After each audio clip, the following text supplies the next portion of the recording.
성도 여러분 안녕하십니까? 2021년 12월 29일 수요 새벽 말씀 함께 나누겠습니다. 오늘 나누실 하나님 말씀은 욥기 41장 1절에서 34절까지입니다. 본문에서는 하나님이 창조하신 리오야단을 통해 고난당하는 욥에게 주시는 하나님의 말씀 기록되고 있습니다. 본문을 통해 하나님의 주권을 인정하며 하나님께 순종하며 감사해야 함에 대한 말씀 묵상하겠습니다. 첫째로 묵상할 내용은 하나님의 주권을 인정해야 한다는 것입니다. 본문 1절에 보시면 네가 낚시로 리워야단을 끌어낼 수 있겠느냐, 노끈으로 그 혀를 맬 수 있겠느냐라고 하였습니다. 앞장에서 하마에 대해 말씀하신 하나님은 본문에서는 리워야단에 대해 말씀하십니다. 성경에서 나오는 리오야단은 큰 뱀 혹은 용으로 나오는데 본문에서는 악어로 보는 것이 맞습니다. 악어를 낚시로 낚을 수 있는 사람은 없습니다. 더구나 그 악어의 혀를 노끈으로 맬 수 있는 것 불가능한 일입니다. 2절에 보시면은 너는 밧줄로 그 코를 꿰 수 있겠느냐, 갈고리로 그 아가미를 꿰 수 있겠느냐라고 하였습니다. 이 말씀은 고대 사람들이 작은 물고기를 잡아 보관하는 방식을 근거로 악어를 그렇게 할 수 있겠느냐 물으시는데 누가 그렇게 할 수 있겠습니까? 여기서 소개되는 리오야단은 애굽 지역에서 서식하는 길이 7m고 8m 이상 되는 매우 큰 악어를 의미하고 있습니다. 고대인들에게 이 악어라는 존재는 그야말로 큰 공포를 가져다주는 무시무시한 대상이었습니다. 그런 악어를 어떻게 작은 물고기 다루듯 할 수가 있겠습니까? 악어는 쉽게 다룰 수 있는 대상이 아닙니다. 8절과 9절 보시면 네 손을 그것에 얹어보라. 다시 싸울 생각을 못하리라. 참으로 잡으려는 그의 희망은 헛된 것이니라. 그것의 모습을 보기만 해도 그는 기가 꺾이리라 라고 하였습니다. 누구나 실수로 한 번은 악어의 손을 댈 수도 있을지 모릅니다. 하지만 악어를 경험하고 난 후에는 두 번 다시 손댈 생각도 하지 못하게 될 겁니다. 하나님은 왜 악어에 대한 이야기를 하시는 겁니까? 본문 10절에 보면은 아무도 그것을 격동시킬 만큼 담대하지 못하거든 누가 내게 감히 대항할 수 있겠느냐라고 하였습니다. 여기서 하나님은 악어를 상대할 능력도 없는 인간이 어떻게 감히 하나님을 대항할 수 있겠느냐라고 물으시면서 인간의 연약한 모습을 알려주십니다. 본문 11절에 보시면 누가 먼저 내게 주고 나로 하여금 갚게 하겠느냐? 온 천하에 있는 것이 다 내 것이니라라고 하였습니다. 여기서는 하나님께 빌려주고 나중에 갚으시라고 할 수 있는 사람은 없다 하는 겁니다. 이것은 인간에게 행하시는 모든 것이 하나님의 은혜이며 이 모든 것은 하나님의 주권에 의한 건데 어떻게 인간이 하나님께 이래라 저래라 요구할 수 있겠느냐 하는 의미를 가지고 있습니다. 하나님은 고난당하는 욥이 어찌하여 고난받을 잘못도 저지르지 않는 나에게 이와 같은 고난을 허락하셨냐고 마치 하나님이 불의하신 것처럼 항변하는 욥에게 그의 피조물됨과 또 하나님의 창조주요 주권자 되심을 계속해서 알려주고 계십니다. 그러면서 하나님은 어느 누구에게도 빚진 자가 아니다 라는 것을 말씀하십니다. 사람들은 큰 고난과 아픔을 당할 때 하나님 이럴 수가 있습니까? 라고 물으면서 마치 하나님께 맡겨놓은 것을 요구하는 듯 보입니다만 그런 것 묻는 것 자체가 말도 안 된다는 것을 기억해야 합니다. 어떤 사람이 어려운 이웃에게 매달 1,000불씩 그저 좋은 마음으로 주었는데 오랜 시간 후에 사업이 어려워져서 500불만 보내었습니다. 그러자 그 이웃이 편지를 써서 보냈는데 그 내용은 매달 1,000불씩 받아 돈 지출 계획을 다 세워뒀는데 이렇게 돈 줄이면 어떡하냐고 나머지 돈도 빨리 보내달라고 요구하는 내용이었다고 했습니다. 그 이웃이 무엇을 오해하고 있었습니까? 자기가 받는 것이 은혜라는 사실을 잊고 있었던 겁니다.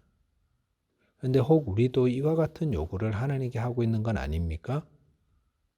우리는 하나님께 아무것도 요구할 수 있는 처지가 아닙니다. 우리가 누리는 모든 것은 하나님의 은혜입니다.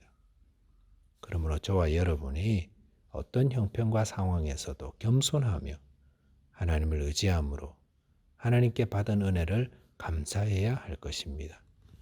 두 번째 묵상할 내용은 하나님의 주권을 믿고 순종하며 감사해야 한다는 겁니다. 본문 12절 보시면 내가 그것의 지체와 그것의 큰 용맹과 늠름한 체구에 대하여 잠잠하지 아니하리라 라고 하였습니다. 악어를 사냥하는데 무능한 인간의 한계와 그런 악어를 주관하시는 하나님에 대해 말씀하신 후에 본문 이하에서 하나님은 악어의 강력한 생태에 대한 묘사를 하고 계십니다. 그런데 그 내용들 보면 어떤 부분들은 좀 과장되어 있기도 하고 또 상상력을 발휘한 표현들이 나오기도 하는데 그것들은 하나님이 이런 강력한 악어까지도 창조하고 다스리신다는 그 주권과 능력을 강조하기 위한 표현이다 할 수 있습니다. 33절에 보시면 세상에는 그것과 비할 것이 없으니 그것은 두려움이 없는 것으로 지음받았구나 라고 하였습니다.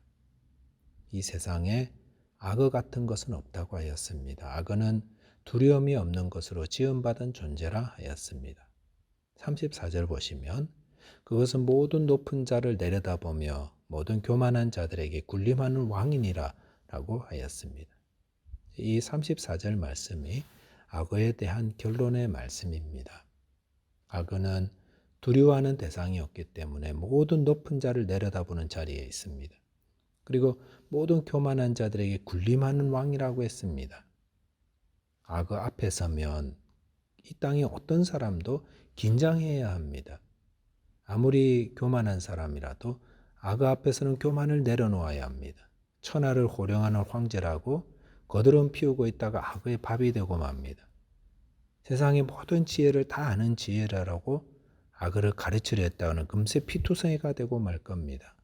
천하장사라고 악어와 싸워 이기겠다고 했다가는 물속에 끌려 들어가서 소리도 없이 사라지고 말 겁니다. 그러므로 악어 앞에서는 자신이 가진 지혜나 힘을 자랑하는 사람들 잠잠하고 조용할 수밖에 없습니다. 그것은 욥도 마찬가지라는 겁니다. 욥이 나는 죄가 없어. 나는 이런 고난받을 죄 지은 적이 없어. 그런데 왜 내가 이런 고난을 겪어야 하는 거지? 하나님과 대면해서 물어봐야겠다라고 했던 욥에게 하나님이 이와 같은 말씀을 주시는 이유가 뭡니까? 그것은 하나님의 주권과 크기를 안다면 고난의 문제 앞에서도 우리는 잠잠할 수밖에 없다라는 것을 알려주고 계십니다. 욥기 38장부터 하나님이 하신 말씀들을 돌아보면 하나님은 욥의 고난에 대해서는 한마디도 하지 않으셨습니다. 그 대신 하나님의 주권에 대한 것만 말씀하셨습니다. 하늘과 땅과 온 우주와 모든 동식물들을 말씀하시면서 그 모든 것들을 하나님이 만드셨고 주관하고 계시다는 사실을 알려주셨습니다. 그것은 무엇을 뜻하겠습니까? 욥을 포함한 우리는 우리가 당면한 고난이나 어떤 문제만 바라보고 있지만 그리고 그것이 해결 안 되면 모든 것이 무의미하고 다 망가지는 것처럼 여기지만 하나님의 주권과 그 능력과 섭리를 생각하면 그게 아니라는 것입니다. 내가 가진 의, 내가 가진 신념, 내가 가진 확신, 우리에게 중요한 것은 그것이 아닙니다. 우리에게 중요한 것은 오직 하나님의 주권과 섭리라는 겁니다. 성도는 고난을 포함한 모든 문제 앞에서 하나님의 살아계심과 다스리심과 인도하심을 기억해야 합니다.